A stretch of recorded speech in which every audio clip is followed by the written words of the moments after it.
merci de l'opportunité que vous me donnez pour apporter des précisions, parce qu'il y a des comparaisons qui ont été faites.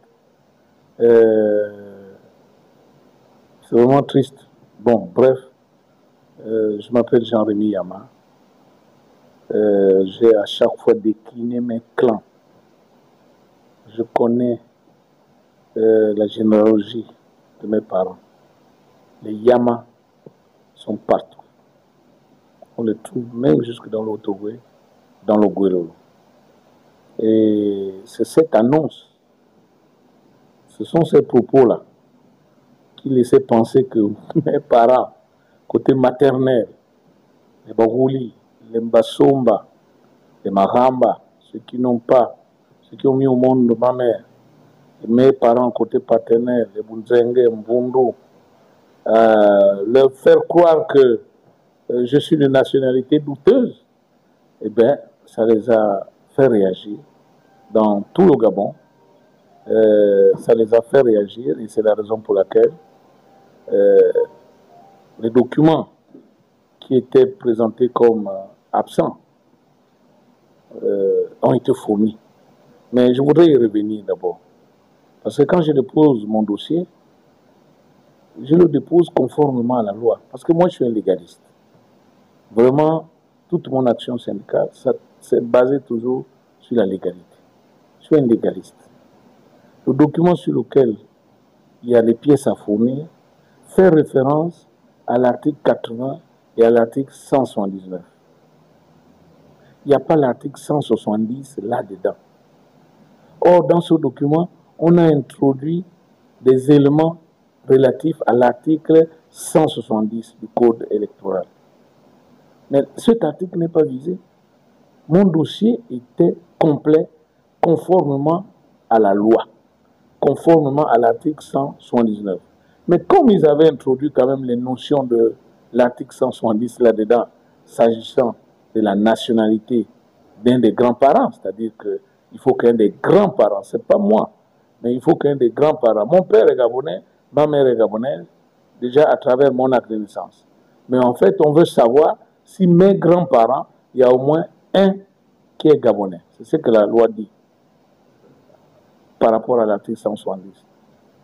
Donc, moi j'ai fait une attestation sur l'honneur pour dire, moi mes grands-parents sont tous gabonais, il n'y a même pas qu'un, un seul suffit, mais moi tous les quatre grands-parents, les deux qui ont mis au monde mon père, les deux qui ont mis au monde ma mère, sont tous gabonais. Non, j'ai fait l'attestation sur l'honneur pour la simple raison que ce document, cette demande figurait sur la liste. Mais je conteste la présence de ce document sur la liste. Parce que ces documents ne sont pas conformes à l'article 179 qui est visé. C'est des problèmes de droit. La meilleure, c'est quoi? Si, ils avaient vérifié. Moi, je leur ai dit, je le remplace par l'attestation sur l'honneur. La meilleure, c'est quoi? C'est qu'ils ont mis dossier complet. J'ai le document qui dit dossier complet. Et effectivement, mon dossier était complet, conformément à l'article 179. Bref, lorsqu'il le rejette, il s'appuie maintenant sur l'article 170, qui n'est même pas visé dans le document initial. Je vous ai dit, c'était l'article 80 et 179 qui étaient visés dans le document des pièces à fournir.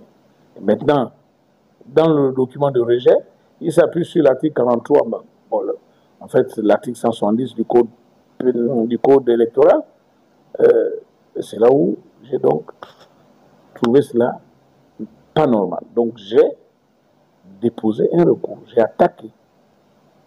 Et ce recours, qui a été déposé hier, demande tout simplement au juge constitutionnel de dire si l'interprétation que moi j'ai des documents qui ont été présentés est conforme à ma vision ou c'est conforme à la vision du ministère de l'Intérieur. La Cour, pour moi, le recours va aboutir parce qu'il n'a pas d'autre raison. Il n'y a pas d'autre raison pour que ça n'aboutisse pas. Je vous explique. Moi, mon recours dit Monsieur le juge, donnez-moi raison de n'avoir pas présenté l'acte de naissance d'un de mes parents. Parce que la loi dit ça. Donc, donnez-moi raison. Les juges n'ont que deux possibilités. Soit ils me donnent raison, en disant, oui, monsieur Yama, vous avez raison, votre interprétation de la loi est correcte. Donc, votre dossier est recevable. Ça veut dire, avec ou sans acte de naissance de ma mère, mon dossier passe. Ça, c'est le premier cas de figure. Le deuxième cas de figure, il n'y a que deux cas de figure. Le deuxième cas de figure, la Cour dit non, monsieur Yama, votre interprétation n'est pas correcte de la loi. Votre interprétation n'est pas correcte, c'est l'interprétation du ministère ou de la commission électorale qui est réelle. Donc, vous avez obligation de présenter l'acte de naissance, soit de votre père, soit de votre mère, qui prouvera que l'un de vos grands-parents est gabonais. Mais si c'est cette deuxième hypothèse, j'ai dit voilà l'acte de naissance. Voilà pourquoi l'acte de naissance a été présenté dans mon... J'ai déposé parmi la liste des pièces jointes, il y a l'acte de naissance de ma mère. Quand je faisais allusion aux gens qui laissaient penser que mes parents venaient de Dieu seul sait où et qui n'étaient pas gabonais, mes parents ont réagi. Tous ceux qui sont dans l'Angounier, tous ceux qui sont dans le Haut-Ogooué, tous ceux qui sont dans le Boué-Lolo, tous ceux qui sont à Libreville, ils ont réagi. Je ne peux pas l'affirmer, mais je peux le penser. Je peux le penser, mais je ne peux pas l'affirmer. Pourquoi? Parce que je me dis, bon, ils peuvent être de bonne foi, le ministère de l'Intérieur. La commission peut être de bonne foi et a fait une mauvaise interprétation. Et dans ce cas, la Cour constitutionnelle va les redresser. Maintenant, dans le cas contraire, je suis gagnant à tous les coups, quel que soit l'angle par lequel la Cour va examiner, enfin, la Cour va décider, je suis gagnant dans tous les cas. Si la Cour me donne raison, je suis gagnant. Si la Cour dit j'ai tort par rapport à l'interprétation, je suis gagnant parce que j'ai amené la pièce que le ministère de l'Intérieur exige. Donc je rassure tous les compatriotes, tous ceux qui ont été déçus, tous ceux qui vraiment étaient affligés à l'annonce du récalement de ma candidature. Bon, je passerai au deuxième tour, mais ce n'est pas grave, mais je passerai. Est-ce que ce serait normal? Est-ce que ce serait normal que je reparte à 100 familles par la volonté d'un homme? J'ai été en prison par la volonté d'un homme. Quelqu'un est venu rétablir la justice. En quoi je dois être lié, hein? C'est-à-dire pour le meilleur et pour le pire, comme le font un homme et une femme quand ils se marient. Mais en quoi je dois faire ça? Brice Clotaire Oligui, le président de la transition, est venu rétablir une forme de justice. Lui-même, il a dit, il y a des prisonniers politiques. Lui-même, il a pris l'engagement de libérer les prisonniers politiques. Mais il les a libérés. Et je lui dis merci. Et d'ailleurs, le 11 septembre, moi j'ai des preuves, j'ai écrit pour faire une demande d'audience, pour aller lui dire officiellement merci. Malheureusement, il ne m'a jamais été donné l'occasion de le rencontrer dans ce cadre-là. Donc, aujourd'hui, non, je me reproche rien. Et les gens ont tendance aussi à oublier que moi, j'étais candidat à l'élection législative en 2023, étant en prison. Il faut le dire à certaines personnes. Et que j'ai gagné. Pas gagné, non.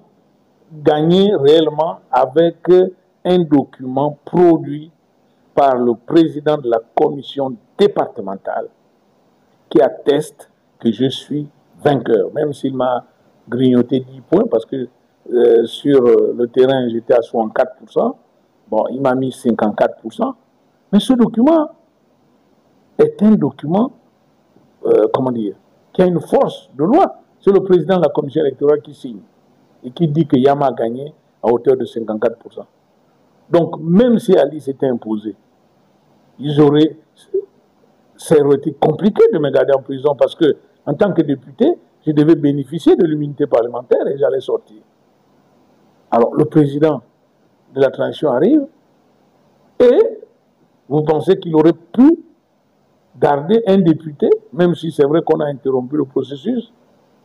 Mais j'ai envie de vous renvoyer la question. Comment aurait été l'état d'esprit des Gabonais si le président Oligui ne m'avait pas libéré? On ne m'a pas libéré avec un contrat pour dire on me libère et puis je suis, non, comment dire, pas à la botte, mais bon, disons, je reste redevable de telle ou telle personne. C'est cette redevabilité-là qui nous tue, mes frères. C'est cette redevabilité. Parce que on est redevable vis-à-vis de ses opinions. On est redevable vis-à-vis de son pays. Pas vis-à-vis d'un individu. À tel point que quand l'individu dérape, vous aussi vous dérapez avec lui. Quand l'individu fait des mauvaises choses, vous aussi vous faites les mauvaises choses avec lui. Puisqu'il vous a nommé, alors vous devenez lié à lui. Il vous a nommé pour servir la République. Pas pour le servir. Il a des ménagères chez lui qui le servent. Il a un personnel qui le sert. Mais vous avez été nommé pas pour servir le président, mais pour servir la République. Et c'est là où les gens se trompent. Moi, par exemple, peut-être que vous aviez l'intention de poser cette question aussi. Moi, j'ai été nommé sénateur, pas pour servir le président Oligui. Et je peux vous dire que je lui ai dit une fois que, monsieur le président, mon rôle, c'est d'examiner en toute impartialité les textes qui reviennent du gouvernement. Donc, ceux qui fabriquent, ceux qui rédigent ces textes, ils n'ont pas la science infuse. Ces textes peuvent être améliorés.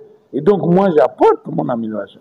Maintenant, si les gens sont contre mon amélioration, bon, ils font le choix, mais au moins, j'ai fait ma part. Et donc, moi, je pense que vraiment, il faut mettre fin à ce débat d'ingratitude. Sinon, on dirait la même chose du président de la transition, vis-à-vis d'Ali, vis-à-vis des Bongo. Parce que tout ce qu'il est, aujourd'hui, il le doit à qui? Mais pourquoi vous ne dites pas aussi qu'il est ingrat et qu'il n'aurait pas dû renverser Ali Bongo? Mais il a renversé pourquoi? Parce que, on suppose, il a pensé d'abord, Gabon d'abord. Et donc moi, c'est ce que je fais aussi, Gabon d'abord. Donc je ne suis pas lié à une personne.